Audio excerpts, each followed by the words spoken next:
Fíjate lo que dijo Jesús: el que cree en mí no es condenado, pero el que no cree ya ha sido condenado porque no ha creído en el Hijo de Dios. Esto es lo que dice la Biblia y es lo que creemos los cristianos evangélicos. Por lo tanto, es por eso que predicamos que Jesucristo es el único camino al cielo. Seguramente que en más de una ocasión habrás oído que casi todo el mundo cree que las religiones son caminos distintos por los que podemos llegar a Dios, pero no es así. Y no es así porque por las religiones se han dividido y matado los hombres, y también nos han colocado etiquetas, que si tú eres católico o protestante, o mormón o testigo de Jehová, o que si eres musulmán o budista. Religión hay en el catolicismo, en el protestantismo, en el islamismo y en el budismo o en cualquier otro ismo. Pero salvación, perdón, cambio de vida y la seguridad de la vida eterna solo podríamos encontrarlas en Jesús. Y esto es así porque Jesús no vino a fundar ninguna religión cristiana sino para abrir el único camino al cielo y para que el hombre y la mujer pudieran ser de una vez por todas llenos de lo que verdaderamente teníamos necesidad, de Dios. Jesús dijo: yo soy el camino, la verdad y la vida, y nadie va a Dios el Padre si no es por mí. Por lo tanto, Jesús no es el mejor camino para ir al cielo, sino el único camino. Es más, si Jesucristo no fuera el único camino, no solo no sería ningún supuesto camino, sino que sería el mentiroso más grande de la historia por habernos mentido. Me gustaría aclararte una pregunta que posiblemente te hayas hecho más de una vez. A ver, si Dios es justo, ¿por qué permite que los que nunca han oído el Evangelio se condenen? Voy a darte 4 razones bíblicas para que no tengas dudas sobre la justicia y la santidad de Dios, aun cuando permita que gente que no ha oído el Evangelio se condene.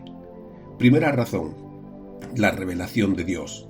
Es decir, que todos los hombres tienen la luz de Dios, y no digo que tengan toda la luz, pero sí parte de esa luz. Imagínate ahora que estás en el juicio final y asistes a la condenación de quienes nunca oyeron el Evangelio, y los que van a ser condenados se dirigen a Dios y le dicen: Dios, somos inocentes,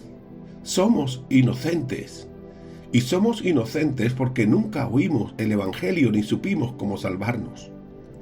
Pero cuando los condenados dicen eso, entra en acción el apóstol Pablo como abogado de la acusación y se dirige a Dios diciendo: con la venia, Padre Celestial, voy a demostrar que la ignorancia de estas personas no les hace inocente, y para ello llamaré a 2 testigos que demostrarán que son culpables. Así que llamo al primero. A ver, testigo, ¿cuál es su nombre? Y el testigo dice: mi nombre es la creación, y soy testigo de que Dios existe y es real, porque tengo las pruebas para demostrarlo. Y fíjate, mi querido amigo, ¿qué es lo que dice la creación en el Salmo 19? Los cielos cuentan la gloria de Dios, y el firmamento anuncia la obra de sus manos. Y todo esto tiene un triple significado. El primero es que los cielos cuentan la gloria de Dios. El segundo es que el firmamento con todas sus estrellas y galaxias demuestran la obra de sus manos. Y el tercero es que la creación es el testigo mudo de la existencia de Dios y de la grandeza de su poder. Y ahora el abogado llama al segundo testigo y le pregunta: ¿cuál es su nombre? Y el testigo dice: mi nombre es Conciencia. Y evidentemente aquí se está refiriendo a la conciencia que tiene el ser humano. Y fíjate lo que dice la conciencia en Romanos 1, 19 y 20. Porque lo que de Dios se conoce lo saben los hombres, porque Dios se lo mostró. Porque las cosas invisibles de Dios y su eterno poder se hacen claramente visibles por la creación del mundo, de modo que no tienen excusa. Es decir, que la señora conciencia demuestra que los hombres tenían la luz como para saber que Dios estaba detrás de la creación y es real. Por lo tanto, no tienen excusa. Pero si aún no te quedó claro, fíjate lo que sigue diciendo doña Conciencia en Romanos 2, 14 y 15. Porque cuando los que no tienen la ley de Dios la obedecen, es porque la tienen escrita en sus corazones y sus conciencias les acusan o les defienden en sus razonamientos. ¿Es que tu conciencia nunca te acusó cuando hiciste el mal ni te puso en la situación de tener que pedir perdón a alguien? ¿Es que tu conciencia no te defendió o te hizo sentir bien cuando hiciste algo bueno? La segunda razón por la que nadie tiene excusa ante Dios es el rechazo de la luz. Es decir, porque cuando rechazamos la luz de Dios, aumenta nuestra oscuridad. En Romanos capítulo 1 se dice lo siguiente: porque habiendo conocido a Dios, no le glorificaron como a Dios ni le dieron gracias, sino que se corrompieron en sus razonamientos y su negro corazón fue entenebrecido. Y pensando que eran sabios se hicieron necios. Ahora, ¿cómo conocieron a Dios? ¿Cómo le conocieron? Pues sabiendo por la creación y la conciencia que Dios existe y es real. Por lo tanto, insisto, no tienen excusa. Todos los hombres tienen la luz suficiente como para saber que Dios existe y es real, pero la luz que es rechazada viene a ser, como dice el sabio refrán, que no hay peor ciego que aquel que no quiere ver. Me gustaría decirte algo para que nunca lo olvidaras. Lo contrario a la verdad no es error, sino pecado. Fíjate lo que dice Romanos 1:18. Porque la ira de Dios se revela desde el cielo contra toda maldad e injusticia de los hombres, que con injusticia detienen la verdad. Y fíjate que ese detienen la verdad quiere decir que la rechazan porque miran hacia otro lado para no querer verla. Y fíjate que no la detienen porque se equivoquen, sino porque la rechazan con injusticia, es decir, por el pecado. Por lo tanto, cuando el hombre rechaza la verdad, está rechazando la luz que Dios le dio. Y al rechazarla, escúchalo bien, toma voluntariamente el camino del pecado y de las tinieblas.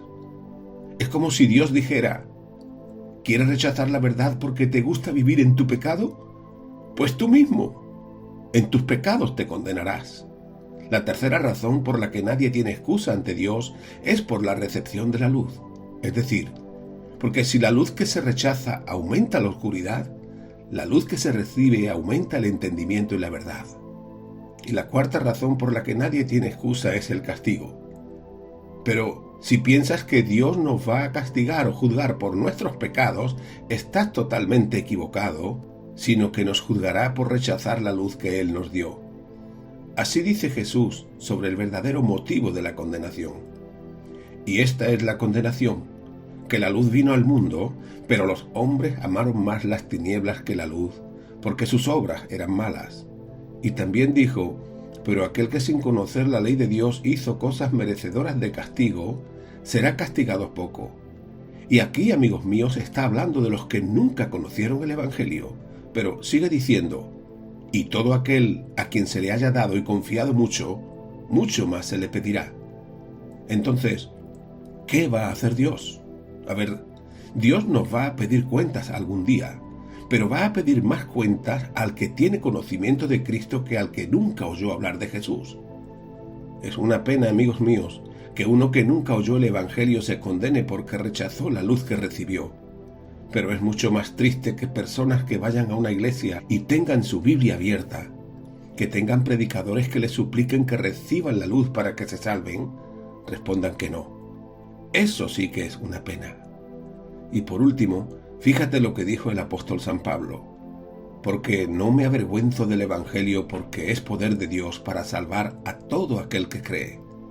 Por lo tanto, mi querido amigo, solo me resta desearte de todo corazón que Dios te bendiga y te ayude, que no te avergüences del Evangelio porque es poder de Dios para salvarte, y que no acabes el día de hoy sin que recibas la luz de Dios, aceptando a Jesucristo como tu Señor y Salvador. Nunca lo olvides.